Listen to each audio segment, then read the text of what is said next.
the Beyond Sleep Training podcast, a podcast dedicated to sharing real tales of how people have managed sleep in their family outside of sleep training culture. Because sleep looks different with a baby in the house. And because every family is different, there is no one-size-fits-all approach to take. I'd like to acknowledge the traditional custodians of the land on which this podcast is being recorded, the Kalkadoon people.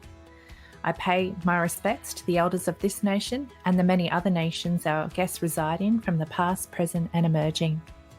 We honour Australian Aboriginal and Torres Strait Islander people and the unique cultural and spiritual relationships to the land, water and seas, as well as their rich contributions to society, including the birthing and nurturing of children. It's often said that it takes a village to raise a child, but where we used to be surrounded by experienced parents and grandparents willing to pass down their wisdom and lend a helping hand, in our ever-changing world, we're increasingly left without the support and kind encouragement of old. At Little Sparklers, it's our goal to support families wherever they are. We're here to be your village, providing a listening ear, gentle encouragement, and the reassurance that no, you're not alone, we've been there too. But we can't do it alone. We rely on the generosity of our volunteers donating their time and our donors who support us financially. Your donations are what keeps us going and ensures we can continue to provide free support, assistance, and resources to families just like yours. So if you are in a position to donate, please visit littlesparklers.org/appeal today. Welcome back to the Beyond Sleep Training podcast. I'm your host, Carly Grubb, and with me again this week is the wonderful Anna Cusack. We had Anna on last week's show, and so if you haven't already caught that episode, I'd highly recommend you backtracking 1 week to listen to the first part of Anna's story so that you are all up to speed as we roll straight into the second part of her tale. For anyone who is just joining us, I will let you know that Anna Cusack is an Australian author and postpartum doula. And we've been really, really grateful to so far hear about what she did to set herself up for the 4th trimester with her daughter. And where we kind of left off was right about the bit where it seemed to be about to get tricky. You just gone to full-time co-sleeping with your baby after you'd found the lying back and sideline nursing was helping with your oversupply issues, and you were just about to hit that 4-month really fun time with your baby. So would you like to roll on with this next part of your story, Anna?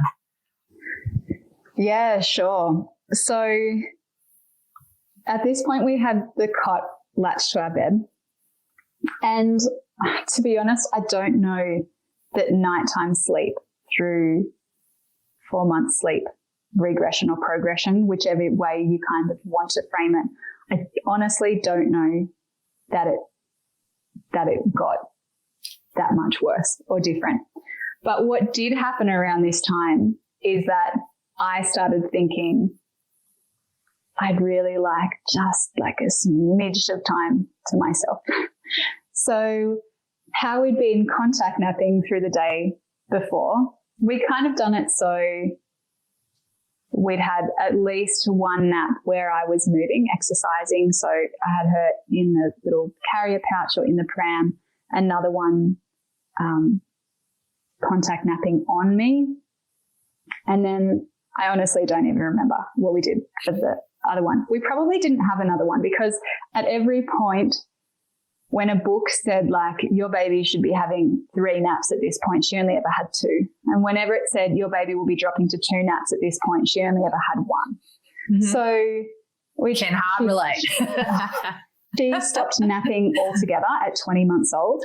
So she was just always had that less need for sleep, and that's just how it was. So yeah, sometime around between 4 and 6 months, I decided that I really wanted one of her day naps to be in a cot, the cot that was connected to our bed. But the only way that she would go to sleep would be, we would be in this semi-dark room or as dark as I could get it for so long, and I would be contorted half in and half out of this cot with my back absolutely killing me. Eventually she would feed to sleep. And like we would play for a long time in there, and I wanted to make our bed a positive, a good place for her to be. So I was very much just in with her and wrestling and reading and playing and whatever. And eventually she would start to settle down and feed. And so it would be this big, long process. But unless I stayed in physical contact with her during that period that she was asleep, then she would just be awake straight away. So I would have put all this effort in. I would have been like awkwardly connected to her with my breast or my shoulder or my hand or something. And I had this like red reading light that I would connect to a book to try and do, or have a podcast in or something. So it could be dark, but I didn't feel like I was just spending all of my daylight hours in a dark space by myself.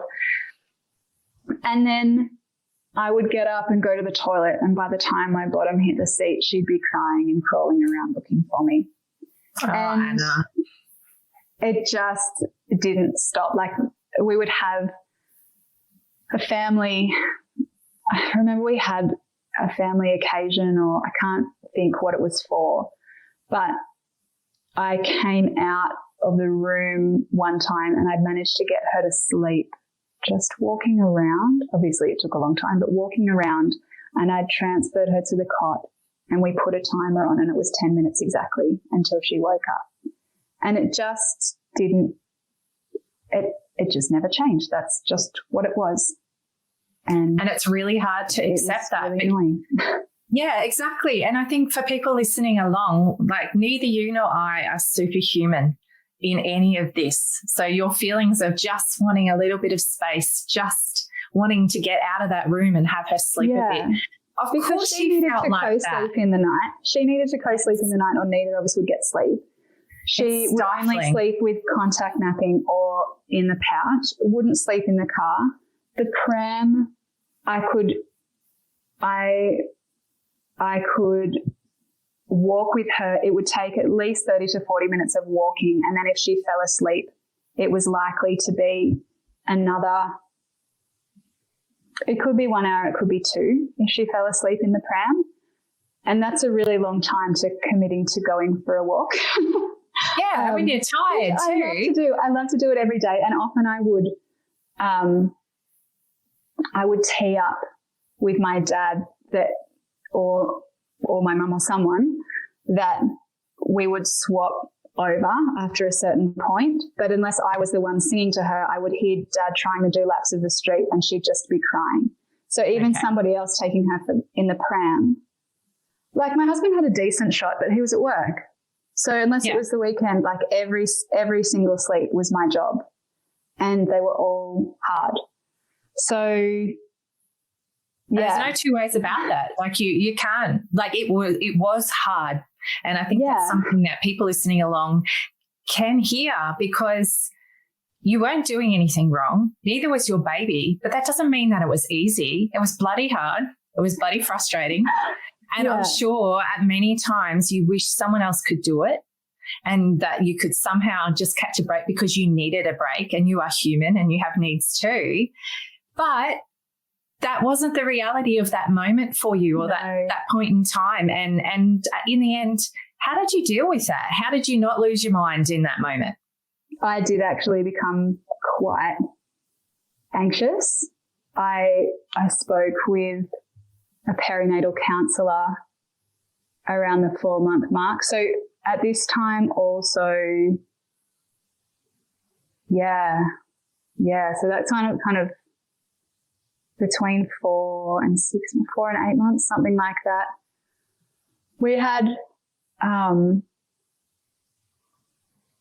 we're on tank water, our tanks ran dry, and I just felt like that on top of the no sleep. I just was like, and the school climate strikes were happening, and then the bushfires started, and I just thought like, oh my God, this is the end of the world. And I've just brought my baby into this, and she's not going to have water to drink. She's not going to have food to eat. We're all just going to die. And I chose to have her here. What sort of a monster am I?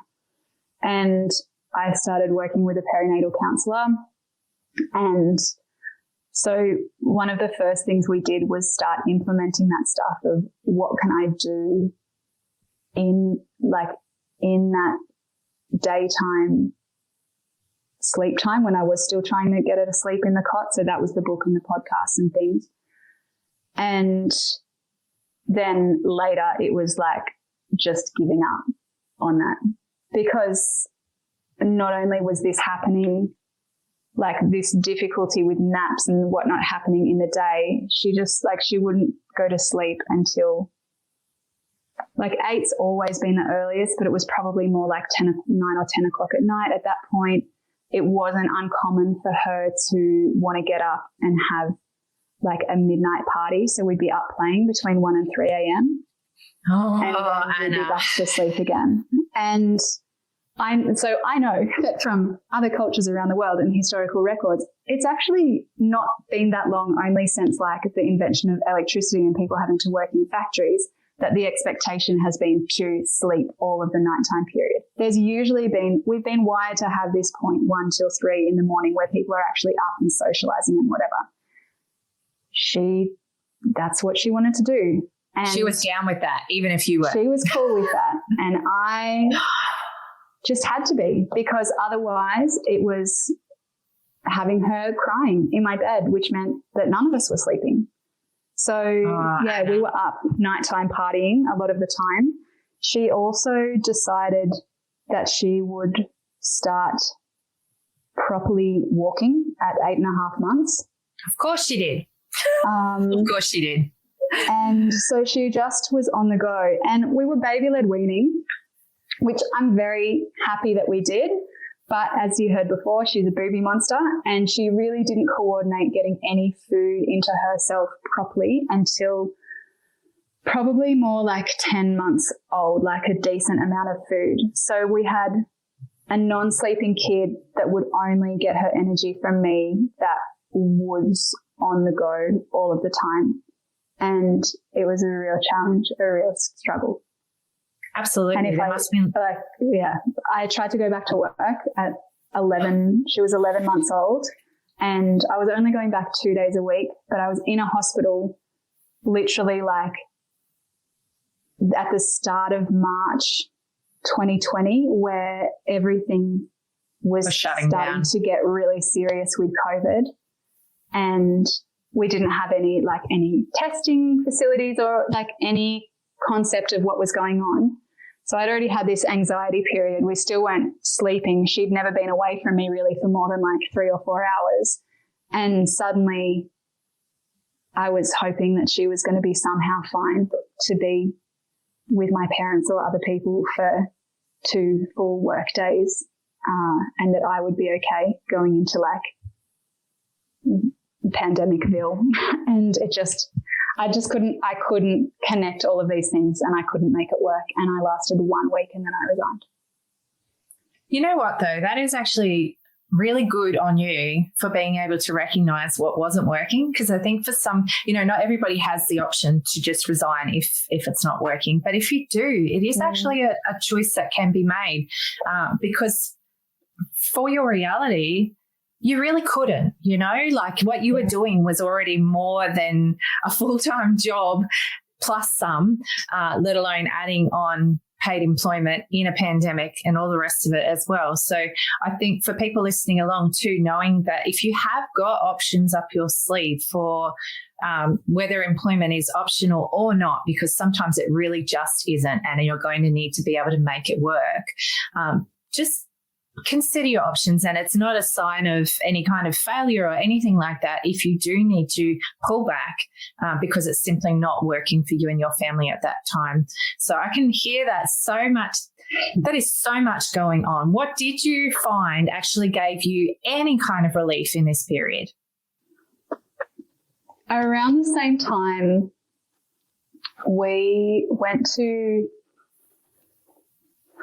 a bit before that. So this would have been November, December. She would have been 7 or 8 months old.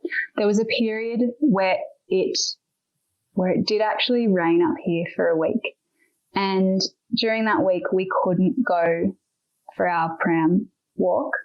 And I felt like I was going to throw her against the wall if I had to contact nap every single thing, which was probably only twice, if I'm honest. But I just couldn't. I couldn't do it. Just couldn't.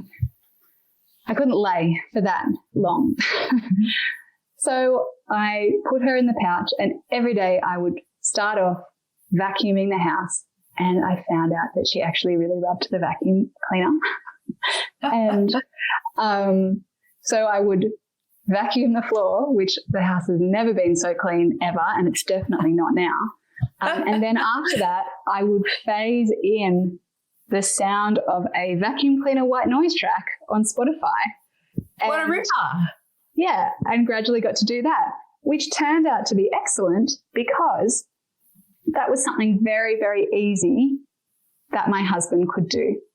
So her sleeps started again, even though she was on 2 sleeps, it started getting later. So that second sleep started being more like 4 or 5 o'clock in the afternoon.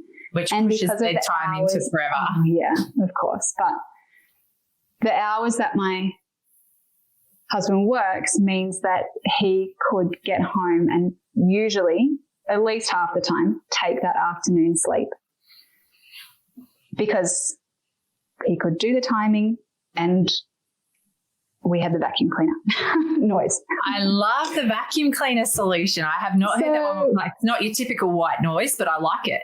Yeah. So, I don't know. I was talking with him about this yesterday, and he said that he could take sleeps with her before that, but I don't remember it being consistent before that point. And after that, it was just like, it became, particularly when she dropped, around the time she dropped to 1 sleep was the time that she did, that she was okay in the car, and she would sometimes fall asleep. So we could go out. She wouldn't scream all the way there. We could have a nice morning out, and then we would start to drive home around 1 o'clock or something like that, and she would actually fall asleep.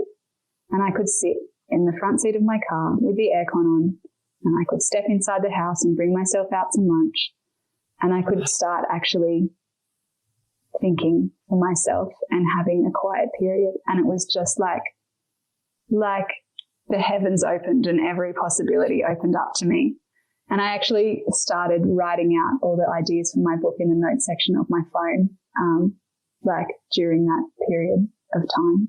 So I don't know if that really answers your question too much, but it just was like surviving, trying different strategies, getting a lot of support, and then time passed, and that was it. And at no point was she broken.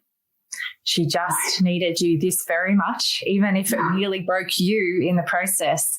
And I'm really sorry that it did. I think that's the thing. It's really hard to keep the balance of understanding her needs and not diminishing that, but also recognizing the huge burden and demand that was on you as a human as well to make it through that time. And I'm pleased that there was these little snippets. And it sounds like, I don't know, like when you hear your story told in this kind of manner, you can see there really was a bit of a progression.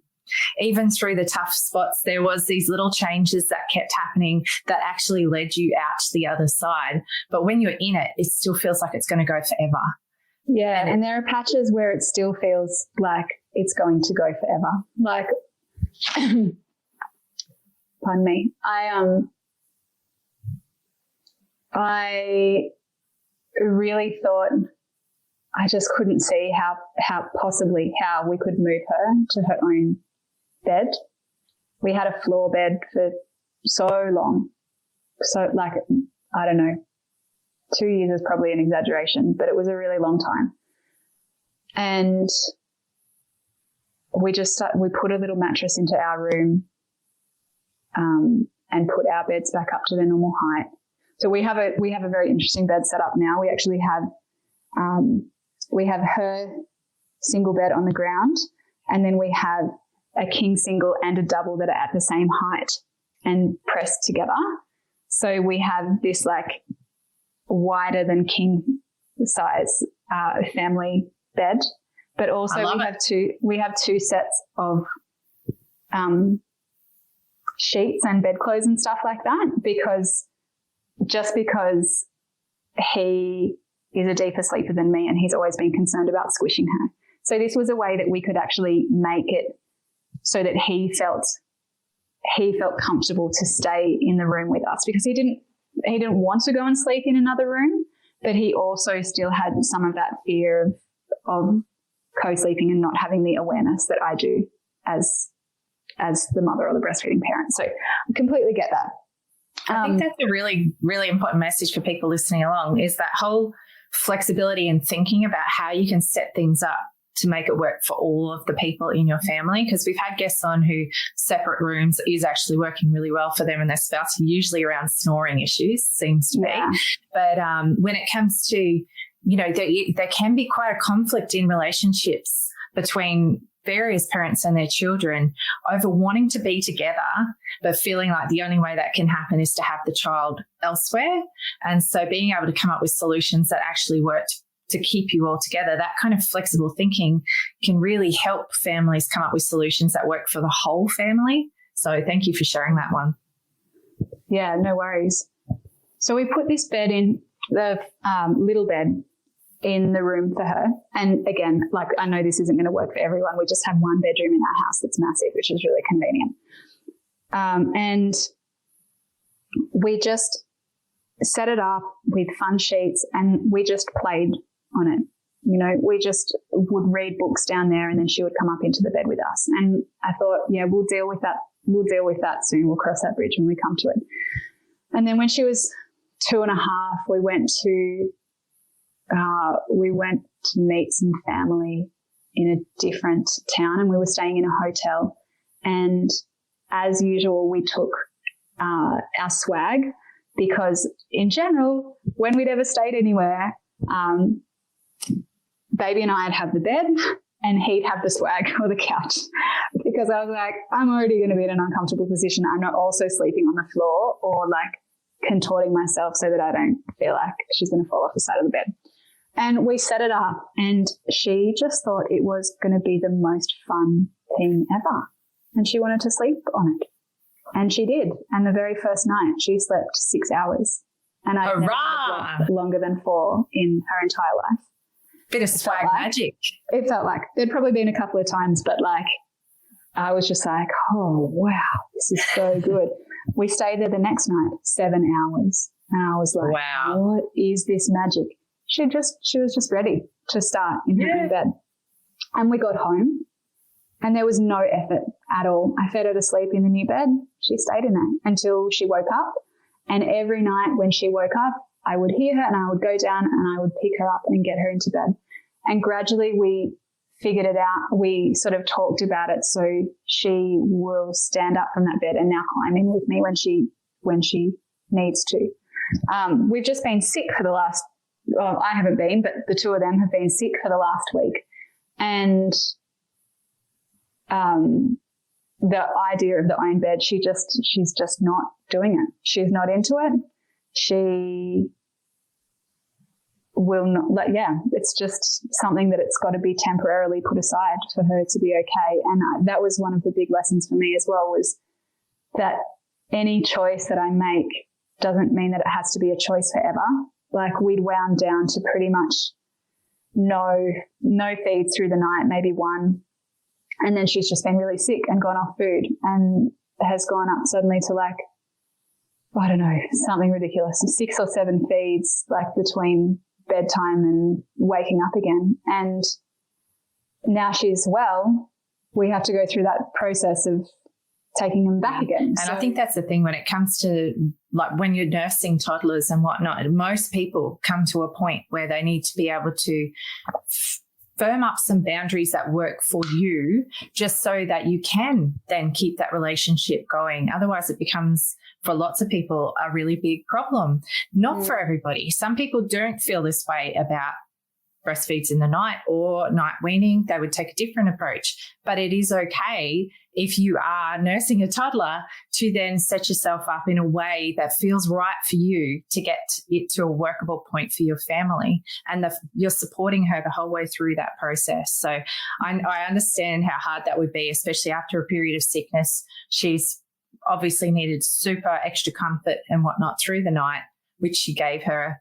And now you're working your way back to a place that feels a bit more balance, I guess, for you both. Yeah, it's interesting. We were just, she'd been doing very well in her own bed, and I don't think she is ready to move into her own bedroom anyway, but we are planning a second, and I was thinking about how that might look and how any transition would look, and how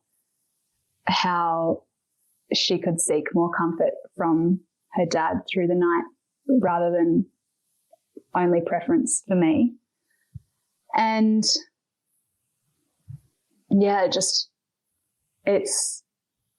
it's interesting how just all of that gets thrown aside. The minute they're sick, it's like, yeah, for sure. We're not at this point. It's just gone.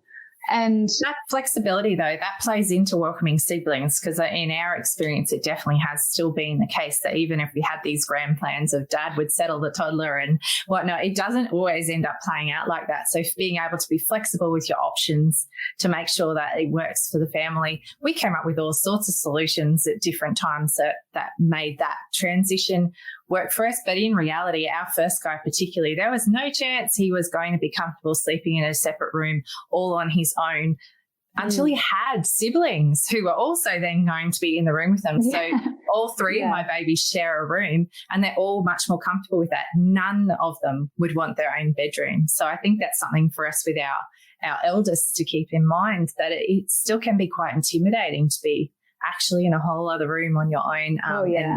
And for us, honestly, it never fully worked that way for us until both of our older guys were ready to be in that space together when my second guy got old enough, if that makes sense. Yeah, I can see that a pattern like that will probably unfold very similarly. Flexibility. Yeah. We're good at it. Yeah. There was one more bit that I was going to talk about just then. One thing that has been a change for us recently as well is that she has started at a daycare preschool kind of place. And we tried previously at a family daycare, and she wasn't ready for that. She wasn't up to being away from me or with other kids and the way that bigger kids than her played and all of that kind of thing. And I really had a good feel about this centre, but the first day that I went in there to have a familiarisation with her, we were there at kind of lunchish time and just after it. And after the children had finished eating, some of them went into a room for a sleep, and the ones who didn't nap anymore were going outside to play. And we went outside, and I could just see from where we were that two of the teachers were in there with the children, rocking them on rocking chairs and patting their heads in their lap and doing all of the exact things that if my child needed to sleep, that they would have been very happy to do anything. And it was just such a confirmation of like, yeah, we're in the right place and she's going to be okay. And having responded to her and having been challenged by sleep and various other aspects of our very similar personalities, so much that I've had to resource myself greatly with different sort of conscious parenting mentors and strategies and all of those things, is that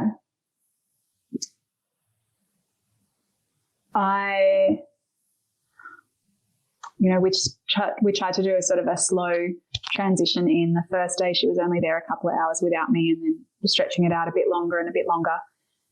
And on not every time, but on multiple occasions now that I've been to pick her up, a teacher has come up to me and said, I have just been blown away. We were doing this activity and she was able to come up to me and say, I'm feeling really worried about this. Can you help me feel safe while we try it? And I feel like that's what nurture night and day can do, you know? I think that's really powerful. just said, I'm scared of this particular thing. Can you pack it away? And being able to get through that entire, and I know like different children have different capacities of speech, even if they have a similar level of understanding and comprehension and all of those things. But I don't know that she would feel as confident in respecting what she needs for herself had I not been there all the time. And I suppose that what I am saying here is it's not necessarily that sleep is now this beacon of ease for us. It's that I can see the light at the end of the tunnel, and it's actually not really about sleep at all. It is, but it's not. I hope there's so much more to it. That's the thing with you, the value of the nighttime nurturing. It goes well beyond the actual sleep that's achieved in your household. Now, I'm just looking at our time. We're nearly finished. Oh, my goodness. So I'm thinking we need to hear one last tip from you, Anna. You've given us so much wisdom. What do you think you'd like our listeners to hear?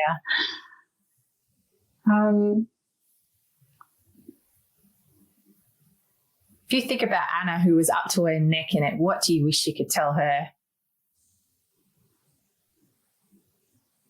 Yeah. I think last week I said about preparing other people to get the support that they need when they're about to have their babies. But I think it's just that need for support doesn't expire. And as much as we think that they're getting older, they're more physically able, they might start to be able to play for a few minutes on their own, whatever it is. It still doesn't necessarily mean that it's easier for you as the parent. And I think that's something that will probably follow me along in my parenting as well, that it will just, my need for support will still be high. It'll just be about different things. Yep. And yeah. It shifts, doesn't it? It shifts and evolves along with our babies as we grow, and getting it out of our head that we should be doing it on our own, and that's somehow a sign of coping. I think it's a lot more healthy for all of us if we realize that help along the way is going to be needed, and it's not a sign of weakness on your part at all. Yeah, I agree. Well, thank you so much for coming on the show, Anna. It's been an absolute pleasure hearing your sleep journey with your very sparkly little person. And I just, in case no one has actually said to you, you did an incredible job getting through that period, because that sounds incredibly brutal, let alone living your time through it. But you can see just what an impact you've had on your small person. And I hope you feel that inside too, because that was some epic work you've done just there. Yeah, I actually haven't unpacked it in that way before, in that much detail. And now I can see why. Yes, I do still feel so tired sometimes. Absolutely. And it's a well-earned tiredness you've got there, Anna. You have worked incredibly hard. Thank you for coming on the show. I'll be sure, last week I mentioned your book, Mummy, You're Not Broken, for people listening along again today. If you haven't already ordered your copy, beautiful book, fantastic baby shower gift, or just for the new mum in your life. And we'll have the links for that in our show notes for everybody. But thank you for coming along, Anna. Thanks so much for having me, Carly. See ya. I really hope you enjoyed the podcast today. The information we discussed was just that, information only. It is not specific advice. If you take any action following something you've heard from our show today, it is important to make sure you get professional advice about your unique situation before you proceed, whether that advice be legal, financial, accounting, medical, or any other advice. Please reach out to me if you do have any questions, or if there's a topic you'd really like us to be covering. And if you know somebody who'd really benefit from listening to our podcast, please be sure to pass our name along. Also, check out our free peer support group, the Beyond Sleep Training Project, and our wonderful website, www.littlesparklers.org. If you'd like even more from the show, you can join us as a patron on Patreon, and you can find a link for that in our show notes. If listening is not really your jam, we also make sure we put full episode transcripts on our Little Sparklers website for you to also enjoy, and fully captioned YouTube videos as well on our Little Sparklers channel. So thanks again for listening today. We really enjoy bringing this